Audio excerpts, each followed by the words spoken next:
to get over here.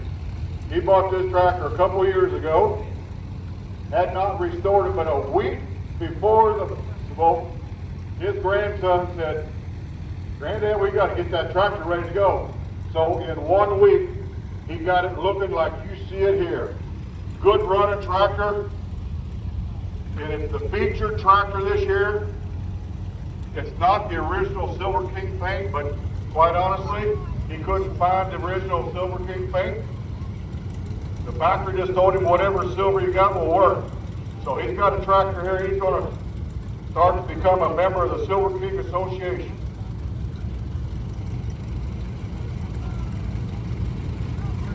Next tractor.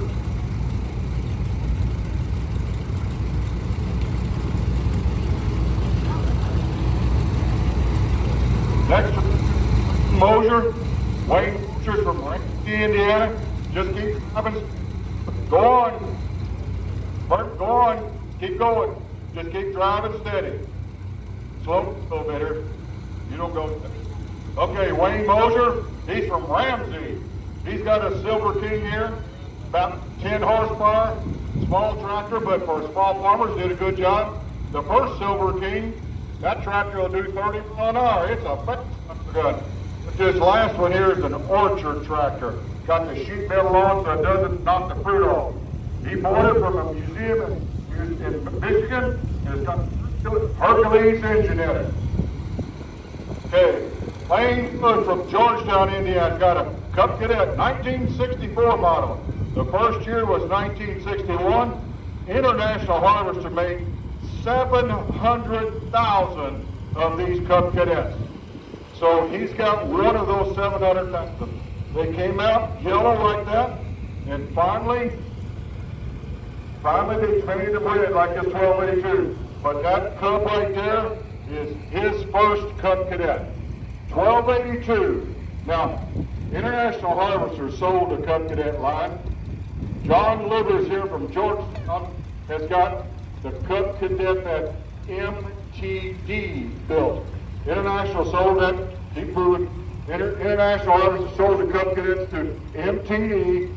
This tractor here was built by MTD. It's a 1982 model, 1282. Here we got Caleb Allison from Lanesville with this Farmall M. He was pulling Thursday, had fun. He came back yesterday at the show tractor pool, hooked up to the sled and broke his hitch. So when you go by, you'll see that that tractor had enough power to break that hitch. It's a 1952 Farmall M. Okay, next up.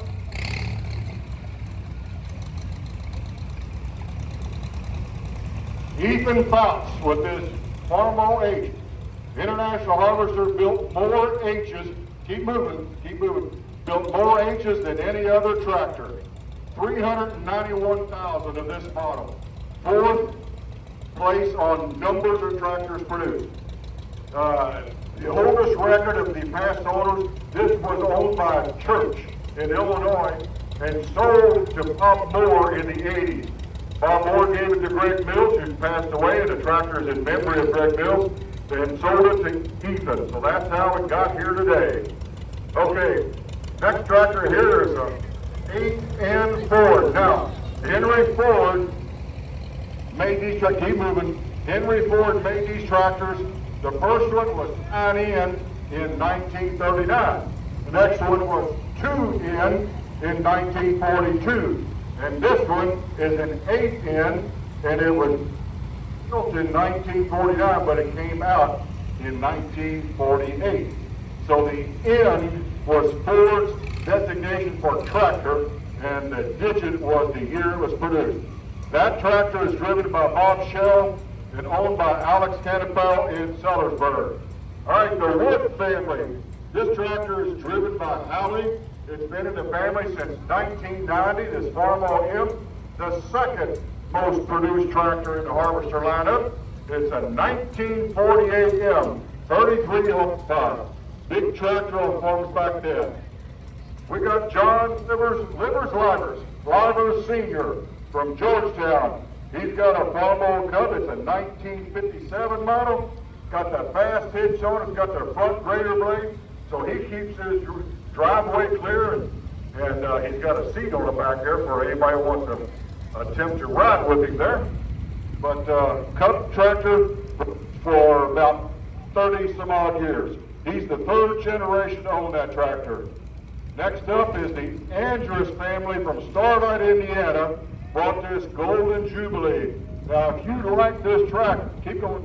If you like this tractor, you would like to buy one and restore it. And you've got a medallion there that's damaged or missing, be prepared to have to pay some big bucks to find one of those, because this tractor was built in 1952 was the first year, and the Golden Jubilee was the 50th anniversary of Ford, and that emblem was there for that. This is the great-grandfather bought this new in 53, and it's driven today by Skylar Thomas, a great-great-granddaughter. Here we go with Lily Sharman. This is my international harvester buddy, right? Oh, no, okay. She's got a 1939 John Deere H. She's from Palmyra. She said, me and Cheryl Wolf and her dad restored this tractor in 2019, and they called it Lily because of its size. It's the H, one of the smallest row crop tractors that John Deere built. She started coming to these tractor games in 2021, and for the first time, she's got this H here today. All right, she's been practicing barrel pushing contests, and she crashed into a grain bin. It's all fixed now, but this tractor is in charge of moving wagons around the farm. That young lady is into FFA and 4-H and everything. She probably knows more than what all the rest of us put together knows. Hang on. Okay, we've got Avery Snyder from Jordan. She's driving an Avery tractor. Nice touch. Okay, it's a Model A, 1947. It did not come with the big tires or the front wheel assist. They put that all on there. So it's got this Jeep front end that's driven from the PTO to make it a 4x4. It's not a factory option. It's an aftermarket deal. So, but that'll make that a horse. Nicely done, Avery. There you go. Just keep on going. Okay. We got a crawler here, an Avery crawler.